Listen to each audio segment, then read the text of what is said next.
They look like transparent worms. They're elvers, baby eels, and harvesting them is a $40 million a year industry.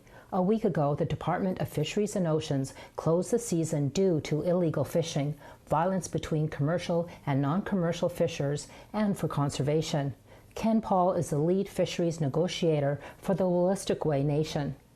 And DFO made these determinations saying that, well, there's a bunch of unauthorized fisheries, and so we're going to, for the sake of conservation, we're going to close down the fishery.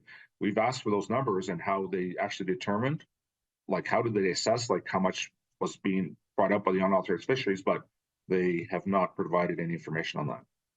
There are 8 commercial license holders, each with a 1,200 kilogram quota, which amounts to about $6 million a year.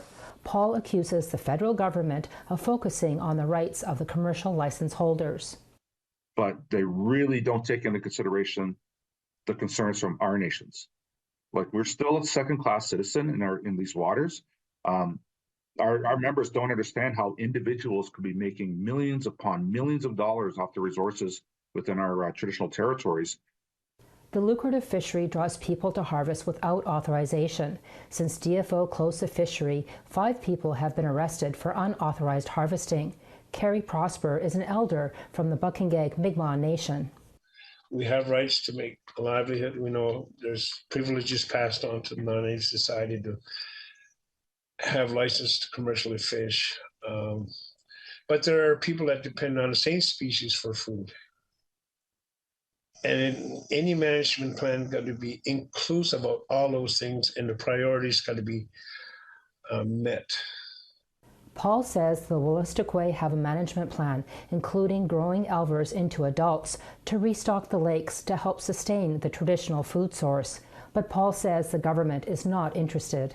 We are not getting the full support from the Federal Department of Fisheries and Oceans. We are looking for other partners to do this. But we have to go ahead and do this. We have to be caretakers of these lands and territories, because otherwise, like, we're not really fulfilling the hard work of our ancestors. In a statement to APTN News, DFO says they are continuing to have a dialogue with community leaders to increase access to the elver fishery and promote compliance with the Fisheries Act. Angel Moore, APTN National News, Jabuktuk, also known as Halifax.